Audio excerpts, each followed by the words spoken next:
Fire for Guy Fawkes by Margaret Airedale. "She'd never let us," declared Peter, and Janet had to agree that it wasn't likely she would. "We can hardly ask Mrs. Fryer," said Mummy when they asked her. "After all, we don't know her." "I'd like to fry her," frowned Janet later. Altogether, it looked like being the dullest Guy Fawkes night they had ever known.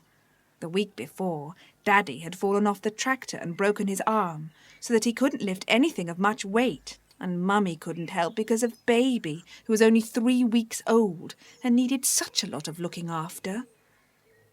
There wasn't going to be much of a fire in the village either, and even if there had been, they hardly knew anybody in the village. Janet and Peter remembered Guy Fawkes' night the way it used to be, in the town where they had lived until 2 years before. There, everybody in the street used to join in and have a jolly good time burning all their lumber and anybody else's they could get hold of. But here, the village boys collected a few bits of dead wood and burnt them without much enthusiasm, and that was that. In fact, much as the children loved their new country home in the summer, they found the winters very long and rather dull. Peter and Janet lived away over the fields from the village, and Guy Fawkes' night and Christmas were the 2 things they looked forward to most. Who doesn't? Daddy and Mummy made a special effort each year to give them a good time on the 5th of November, on the spare ground which really belonged to the cottage next door. But the cottage had been empty for some time now, and the new tenant was a stranger. "I expect," said Daddy, "she's just bought the cottage for weekends in the summer. I haven't seen her for weeks."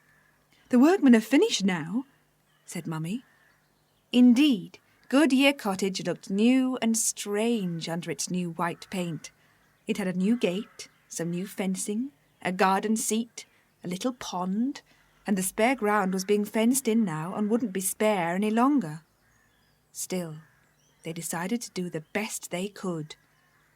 During the afternoon, they began to get together the chumps they had saved. There was an old table Mummy didn't want, a quantity of straw, some brushwood, and a few fireworks. "It won't last long," said Mummy, "but I'll make some toffee and parkin, and perhaps Daddy can manage to light the bangers." So they were all very busy, almost too busy to notice when the furniture van drew up next door. The driver jumped down into the road and Mrs. Fryer followed him. "Whatever are you children doing?" she cried. They looked up, startled. "We were only just on the edge of your ground," said Peter. "We hoped you wouldn't mind just this once before it's fenced in. There isn't anywhere else really, except on the hillside." "No, just you wait for a while, and I'll see to you," said Mrs. Fryer, and bustled to the cottage to unlock the door. The 2 van men followed her inside. From the window, the children watched sadly as the new furniture was taken in. Their pile of wood had been moved to one side.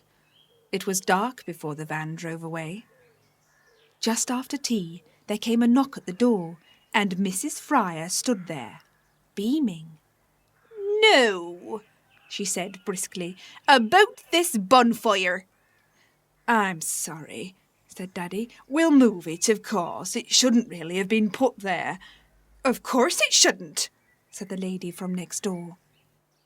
"It should have been put right in the middle of my ground.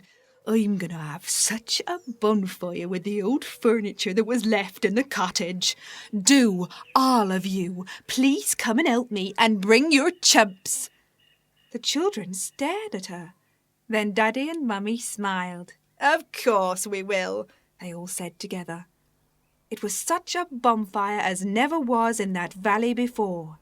Such a fire that it attracted the people from the village who came flocking down the hill bringing their chumps and their parkin and toffee. Soon all the village was there, eating peas and pies, drinking hot coffee, roasting potatoes in the fire and eating them, even if they were burnt. Mrs. Fryer had bought 2 huge boxes of fireworks and a hamper of food, enough and to spare for everybody.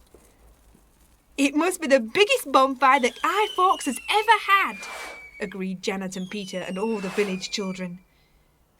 What about the guy? Said somebody.